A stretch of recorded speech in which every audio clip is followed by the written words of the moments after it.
제4품 영부제 중생이 업부받음. 그때 지장보살 마하살이 부처님께 아뢰었다. 세존이시여, 제가 부처님의 위신력을 입은 까닭으로 백천만억 세계에 두루 이 몸을 나누어 일체의 업부 중생을 구제하고 있나이다. 만약 부처님의 큰 자비의 힘이 아니오면 능히 이 같은 변화를 부리지 못할 것이옵니다. 제가 이제 또 부처님의 부축하심을 받사오니 아일따께서 성불하여 오실 때까지 육도의 중생을 해탈토록 하오리니 원컨대 세존이시여 염려하지 마옵소서. 이때 부처님이 지장보살에게 말씀하셨다. 일체 중생이 해탈을 못한 자는 성식이 정한 바가 없어서 악습으로는 업을 맺고 선습으로는 과를 맺나니 착하기도 하고 악하기도 한 경계를 따라서 태어나 육도에 윤회하여 잠깐도 쉴 새가 없으며 티끌수 같은 겁이 지나가도 미혹으로 고난에 걸리는 것이 마치 그물 속에 노는 고기가 노상 흐르는 물인 줄 알고서 잠시 벗어났다가 또 그물에 걸리곤 하는 것과 같나니라. 이런 무리들을 내가 걱정하였더니 그대가 이미 과거 여러 겁의 거듭한 서원을 실천하려고 저 죄 많은 무리를 널리 제도하겠다 하니 내가 다시 무엇을 걱정하리요. 이 말씀을 하실 때 회중에 있던 정자제왕이라는 보살이 부처님께 아뢰었다. 세존이시여, 지장보살은 여러 겁으로 오면서 어떤 발언을 하였건대 이제 세존의 용근하신 찬탄을 받나이까? 세존께서 간략히 말씀하여 주옵소서. 부처님이 정자제왕 보살에게 이르셨다. 자세히 듣고 자세히 들어 잘 생각하라. 내가 그대를 위해 분별하여 해설하리라. 저 과거 한량없는 아승지, 나유타, 말로 할 수도 없는 겁전의 일이니라. 그때 부처님이 계셨으니 호는 일체지, 성취, 열애, 은공, 정변지, 명행조, 선서, 세간해, 무상사, 조어장부, 천인사, 불, 세존이셨고 수명은 6만 겁이었느니라. 이 부처님이 아직 출가하시기 전에는 작은 나라의 왕이 되어 한 이웃나라 왕과 더불어 벗을 삼고 함께 십선을 행하여 중생을 이롭게 하였더니라. 그런데 그 이웃나라에 사는 백성들이 여러 가지로 악한 일을 많이 지으므로 두 왕은 의논하고 널리 방편을 베풀자고 하였다. 한 왕은 발언하기를 어서 불도를 이루어 널리 이런 무리들을 남김없이 제도하리라 하였고, 또 한 왕은 만약 죄고 중생들을 먼저 제도하여 안락케 하고 불의를 이루지 못하게 하면 나는 끝내 성불하기를 원치 않노라 라고 하였더니라. 어서 성불하기를 발언한 왕은 곧 일체지, 성취, 열애였고 영원히 죄고 중생을 제도하고 성불을 원치 않은 왕은 바로 지장보살이었느니라. 또 과거 한량없는 아승직업에 한 부처님이 세상에 출현하셨으니 명호는 청정 연하목 열애이셨고 수명은 40겁이었느니라. 그 부처님 상법 시대에 한 나한이 있어서 중생을 복으로써 제도하였는데 차례로 교화하다가 광목이라는 한 여인을 만났더니 음식을 대접하기에 나한이 물었다. 소원이 무엇이오? 광목이 대답하였다. 저는 어머니가 돌아가신 날에 복을 지어 천도에 드리고자 하오나 우리 어머니가 어떤 곳에 태어나셨는지 모릅니다. 나한이 가엾이 여기고 정에 들어 살펴보니 광목의 어머니는 나쁜 곳에 떨어져 모진 고통을 받고 있었다. 나한이 광목에게 물었다. 그대의 어머니는 생전에 어떤 업을 지었는고? 지금 나쁜 곳에서 아주 큰 고통을 겪고 있어. 우리 어머니는 습송이 물고기와 자라 같은 것을 즐겨 자셨고 그 중에도 새끼를 많이 자셨는데 혹은 볶고 혹은 지져서 마음껏 자셨으니 아마 그 수는 1000만보다 배나 더 될까옵니다. 존자는 자비로 불쌍히 여기사 어떻게든지 구하여 주소서. 나하니 가엾이 여기고 방편을 지어 광목에게 권하여 말했다. 그대는 지극한 정성으로 청정 연화목 열애를 염하고 겸해서 그 부처님 형상을 조성하거나 그려무시면 산 사람도 죽은 사람도 모두 좋은 과보를 얻을 것이요. 광목이 이 말을 듣고는 곧 애착하던 것을 바쳐 불상을 그려모시고 공양을 올리며 더욱이 공경하는 마음으로 슬피 울면서 우러러 절을 하였더니 문득 새벽녘 꿈에 부처님을 배우니 금빛이 찬란한 것이 마치 수미선과 같았다. 그 부처님이 큰 광명을 놓으시며 광목에게 이르셨다. 너의 어머니는 멀잖아 꼭 너의 집에 태어나리라. 그래서 겨우 배고프고 추운 것을 느낄만 하면 곧 말을 하게 되리라. 그 뒤에 그 집에서 여종이 한 자식을 낳으니 사흘이 채 못되어 말을 하는데 머리를 조아리고 슬피 울면서 광목을 보자 이렇게 말했다. 생사의 어변으로 과부는 자기가 받게 마련이다. 나는 내 어미다. 어둠 속에 오래 있었다. 너와 이별한 뒤로 큰 지옥에 여러 차례 떨어졌다가 이제야 복력을 입어 몸을 받아놨다만 미천한 사람이 됐고 게다가 단명하여 13살만 되면 또다시 악도에 떨어질 것이다. 내가 내 업보를 벗겨줄 무슨 계책이 있겠느냐?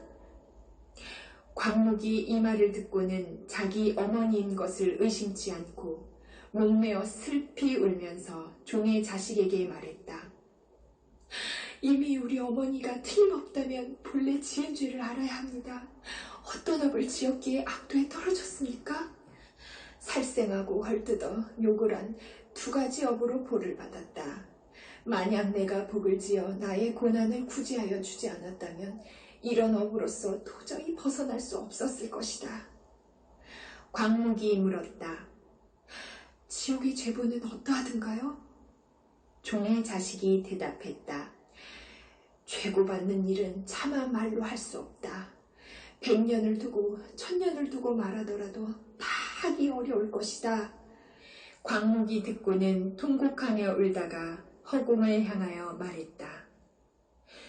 바라오니 우리 어머니를 지옥에서 영영 벗어나게 하여 주옵소서. 13살을 마치고 나서도 무거운 죄보가 없도록 하여 주옵소서. 다시는 악도에 거치지 않게 하여 주옵소서. 시방의 모든 부처님이시여 저를 가엾이 보옵소서. 제가 어머니를 위하여 바라는 이 광대한 서원을 들어주소서. 만약 우리 어머니가 사막도와 이 미천한 신분과 여인의 몸까지도 아주 여의고 영겁도록 다시 받지 않게 된다면 제가 청정 연화목 열애의 상 앞에서 맹세하겠나이다. 오늘부터 이 뒤로 100천만억급 동안 모든 세계에 있는 지옥과 사막도에서 고통받는 모든 중생들을 구원하여 지옥, 축생, 악귀 등 악취에서 영원히 여익게 하고 이런 무리들을 모두 다 성불케 한 후에야 제가 정각을 이루겠나이다. 이렇게 서원을 마치자 청정 연화목 열애의 말씀이 들려왔다. 광무가 내가 큰 자비로 어머니를 위해 능히 훌륭하게도 그런 큰 원을 세웠구나.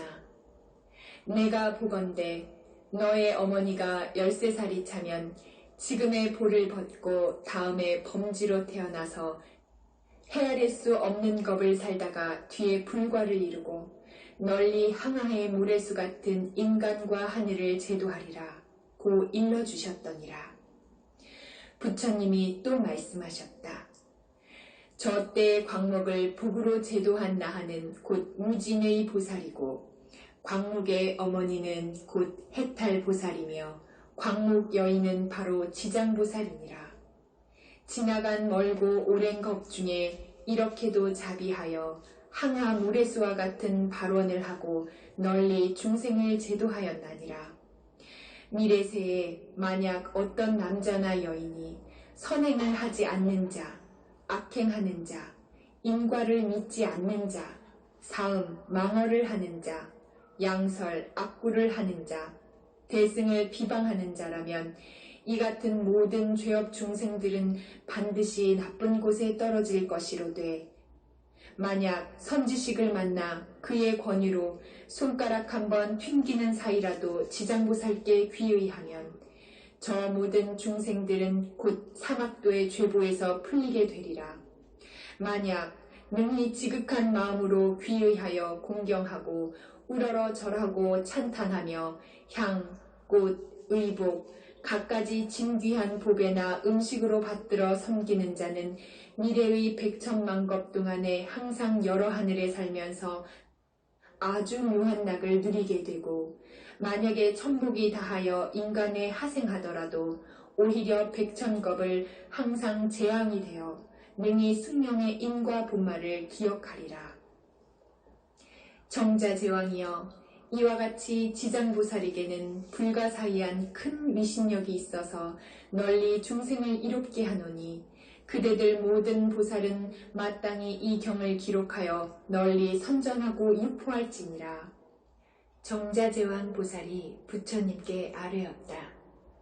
세존이시여, 염려하지 마옵소서. 저희들 천만억 보살 마하살이 반드시 능히 부처님의 위신력을 받들고 널리 이 경을 연설하여 연부제 중생을 이익되게 하오리다. 정자제왕보살이 세존께 아뢰고는 합장하여 공경하며 절하고 물러갔다.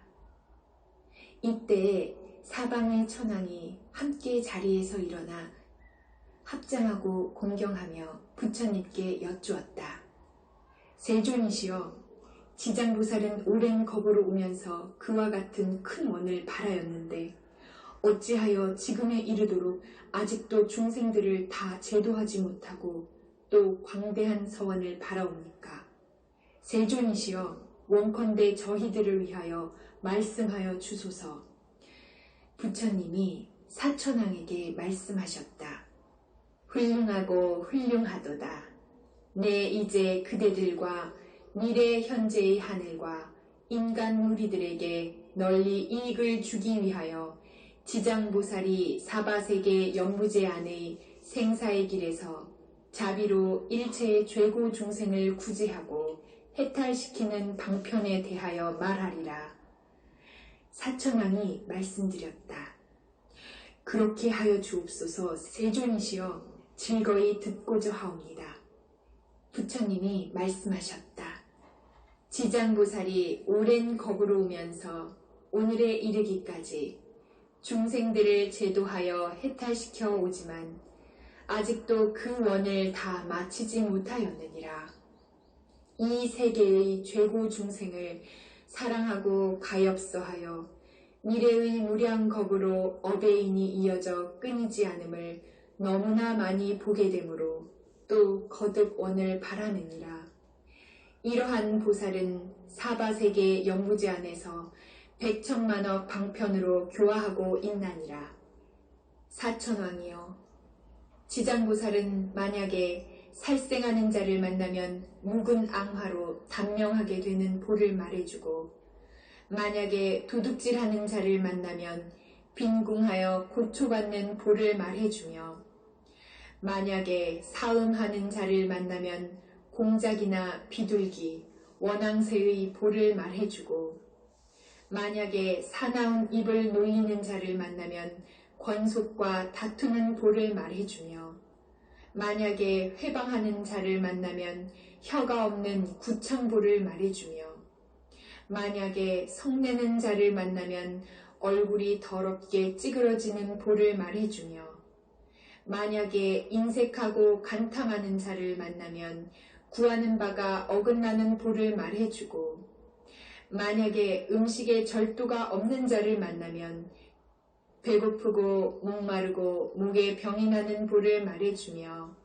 만약에 사냥을 즐기는 자를 만나면 놀라고 미쳐서 목숨을 잃는 보를 말해주고, 만약에 부모의 뜻을 어기고 행패를 부리는 자를 만나면 천재지변으로 죽게 되는 보를 말해주며, 만약에 산이나 숲에 불 지르는 자를 만나면 미쳐서 헤매다가 죽게 되는 보를 말해주고, 만약에 전후 부모에게 악독하게 하는 자를 만나면 내 생에 바꿔나서 매맞는 보를 말해주며, 만약에 그물로 작은 새들을 사로잡는 자를 만나면 굴욕간에 이별하는 보를 말해주고, 만약에 산보를 헐뜯어 비방하는 자를 만나면 눈멀고 귀먹고 벙어리 되는 보를 말해주며, 만약에 불법을 가벼이 여기고 그 가르침을 업신여기는 자를 만나면 길이 악도에 처하는 보를 말해주고, 만약에 절 재산을 함부로 쓰는 자를 만나면 억겁 동안 지옥에서 윤회하는 보를 말해주며, 만약에 청정한 행을 더럽히고 스님을 속이는 자를 만나면 영원히 축생으로 있게 되는 보를 말해주고, 만약에 끓는 물, 불, 흉기로 생명을 다치게 하는 자를 만나면 윤회하면서 서로 갚게 되는 보를 말해주며, 만약에 파괴하고 죄를 범하는 자를 만나면 새나 짐승이 되어 굶주리는 보를 말해주고, 만약에 재물을 옳지 않게 헐어쓰는 자를 만나면 구하는 바가 막히고 끊어지는 보를 말해주며, 만약에 아만이 높은 자를 만나면 미천한 종이 되는 보를 말해주고,